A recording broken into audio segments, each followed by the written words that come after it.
எவ்வளவு நேரம் போனுக்காக வெயிட் பண்றது? அவ கிளம்பிட்டாளா? அக்கா, நீ வேற லெவல்ல செஞ்சு விட்டுட்ட. அந்த வேலைக்காரி நிஜமாவே கிளம்பி போயிட்டாக்கா. அவ கிளம்பிதானே ஆகணும். இந்த காஞ்சனா கிட்ட ப்ராமிஸ் பண்ணிட்டு அவளால போகாம அங்க இருந்துட முடியுமா? இல்ல நான் தான் விட்டுருவேனா? அக்கா, நீ உண்மையிலே சைலண்ட் கில்லர்க்கா. வெளியே யாருக்கும் எதுவுமே தெரியாம நினைச்சத சாதிச்சிட்டியேக்கா. அதுவும் வீட்டை விட்டு இல்ல, இந்த நாட்டை விட்டே அனுப்பிட்ட. You made my டேக்கா.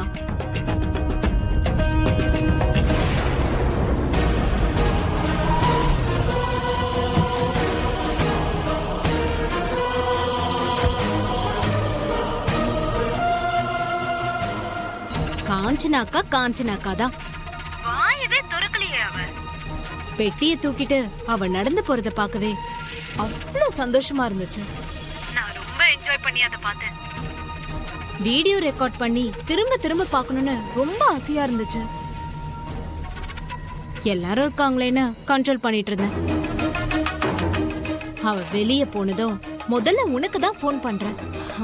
அவளை வீட்டை விட்டு அனுப்புறதுக்கு நானும் என்னென்னமோலாம் பண்ணி பார்த்துட்டேன். அவளை நான் அடிச்சு பார்த்தேன், திட்டி பார்த்தேன். ஐயோ, அப்படியே அவ கொல்லு மாதிரில இருந்தா. ஆனா என்னன்னு தெரியல, இந்த தடவை கிளம்புன்னு சொன்னவனே சரின்ட்டா. எப்படியோக்கா, பெரிய தொல்லை விட்டது. உனக்கு தான் தேங்க்ஸ் சொல்லணும். ரொம்ப தேங்க்ஸ்க்கா. ஏய், எனக்கு எதுக்கு தேங்க்ஸ் சொல்லணும்? இவ மட்டும் திவ்யா கல்யாணத்தப்ப நம்ம வீட்ல இருந்தா நிச்சயம் ஏதாவது பிரச்சனை பண்ணுவா. அதனாலதான் அவளை பேக் பண்ண. உங்களுக்கு உங்க கவலை, ஆனா எனக்கு என்ன சந்தோஷம் தெரியுமா? நானும் கௌதமும் ஹஸ்பண்ட் அண்ட் ஒய்ஃப்ன்றது அவளுக்கு தெரியும்.